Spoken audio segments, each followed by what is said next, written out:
नमस्कार बंधुरा मंदिर रान्नाघरे सकलके स्वागत जानाई। आज के बानाबो एकदम कम मशलाय निरामिष तरकारी और प्रचंड गरमे किन्तु बेश खेते भालोई लागे। पुरो भिडियोटा स्किप ना करे देखार अनुरोध रइल। आशा करी आपनादेर अनेक भालो लागबे। सजनेर डाटा, गाजर, मिष्टि आलू, आलू, बिन्स, कुमड़ो और पेঁপে टुकरो करे केटे निয়েছিলাম। আর যার কাছে যেরকম পছন্দ আছে সবজি আপনারা সেই পছন্দ মতন দেবেন। কড়াইতে তেল গরম হয়ে গেলে আমি শুকনো লঙ্কা, পাঁচফোড়ন আর একটু রাঁধুনি ফোড়ন দিয়ে দিয়েছিলাম। এরপরে দিয়ে দেবো আলু। আলুটা ছেড়ে একটু নাড়াচাড়া করব, মানে 1-2 মিনিট নাড়াচাড়া করার পরে পুরো সবজিটা দিয়ে দেব। সবজিটা দেওয়ার পর খানিকটা লবণ দিয়ে আমি কিন্তু এটাকে ঢেকে সবজিটাকে সিদ্ধ করার জন্য ঢেকে রেখে দেব। আর সবজিটাকে ভালো করে নাড়িয়ে চাড়িয়ে ঢেকে রাখার কারণ হচ্ছে সবজিগুলো যেগুলো দিয়েছি সেগুলো আস্তে আস্তে এই সময় গ্যাসটা আস্তে দিলে কি হবে, সবজিটাও নরম হয়ে যাবে, খেতেও কিন্তু বেশ ভালো লাগে।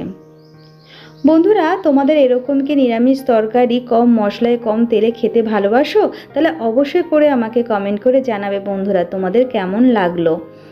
এইবার পুরো সবজিটা দেওয়ার পর আমি একটা খুন্তির সাহায্যে সুন্দরভাবে নাড়িয়ে নিয়েছি। আর দিয়ে দেব খানিকটা লবণ।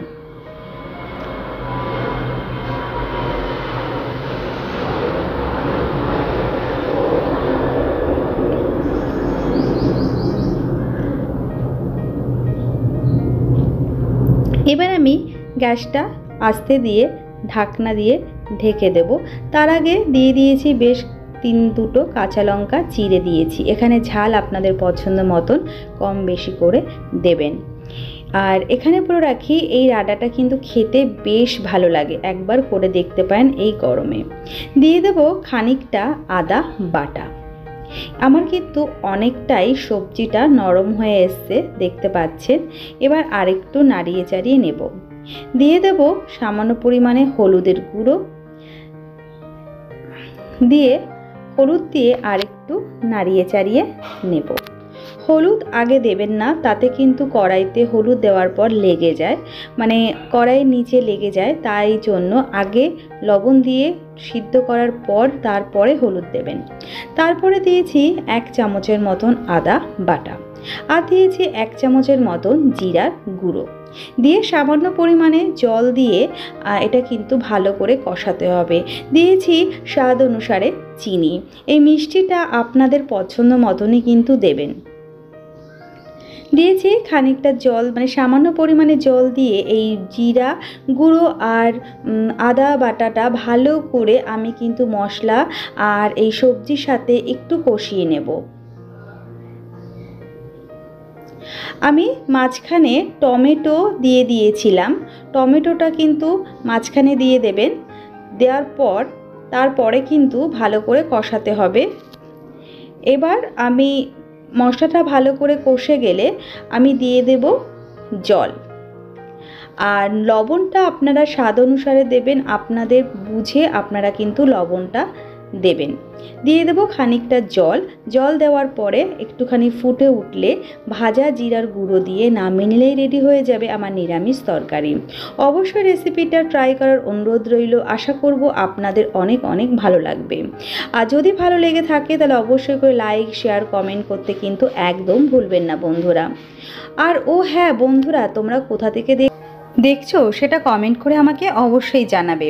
আর যদি রেসিপিগুলো ভালো লেগে থাকে তাহলে অবশ্যই করে চ্যানেলটা সাবস্ক্রাইব করে পাশে থাকা বেল আইকনটি অন করে আমার পাশে থাকবেন। আর আপনাদের যদি কোনো রেসিপি জানা থাকে অবশ্যই করে আমাকে কমেন্ট বক্সে আপনার রেসিপিটা আমাকে জানাতে পারেন। আমি চেষ্টা করব আমি আপনার রেসিপিটাও ফলো করতে। আর ইউটিউবের ফ্যামিলি সবাই একসাথেই থাকবেন। একের অপরের হাত ধরে যদি আমরা চলি তাহলে অবশ্যই করে আমরাও কিন্তু এগিয়ে যেতে পারবো। ওই যে কথায় আছে না, যে একসাথে থাকলে সব কিছুই সম্ভব। আপনি যদি আমার পাশে থাকেন, আমি 24 ঘন্টার মধ্যে আপনার পাশেই থাকবো, কথা দিচ্ছি। যদি রেসিপিগুলো ভালো লেগে থাকে অবশ্যই করে কমেন্ট করে জানাবেন বন্ধুরা আপনি কোথা থেকে দেখছেন, আপনার নামটা। আর এই গরমে এরকম হালকা পাতলা যদি তরকারি, ঝোল বা যে কোনো রেসিপি আমরা এই দুপুরে এই গরমে যদি ভাতের পাশে থাকে আর কিচ্ছু লাগবে না। আপনাদের কেমন লাগলো অবশ্যই করে আমাকে কিন্তু কমেন্ট করে জানাবেন। আপনাদের এক একটা কমেন্ট আমাকে নতুন নতুন ভিডিও করার রেসিপি বানাতেও কিন্তু উৎসাহী দেয়। বন্ধুরা এইভাবেই পাশে থেকো। যারা অলরেডি আমাকে সাবস্ক্রাইব করে রেখেছো তাদেরকে অনেক অনেক ধন্যবাদ। আর যারা এখনও আমাকে সাবস্ক্রাইব করে রাখোনি তাদেরকে অনুরোধ করব সাবস্ক্রাইব করে পাশে থাকার। প্রচণ্ড আওয়াজ, পাশেই এয়ারপোর্ট, তার জন্য একটু আওয়াজটা বেশি হয় বন্ধুরা। আর ভালো থেকো, আবার সুস্থ থেকো, আবার দেখা হবে।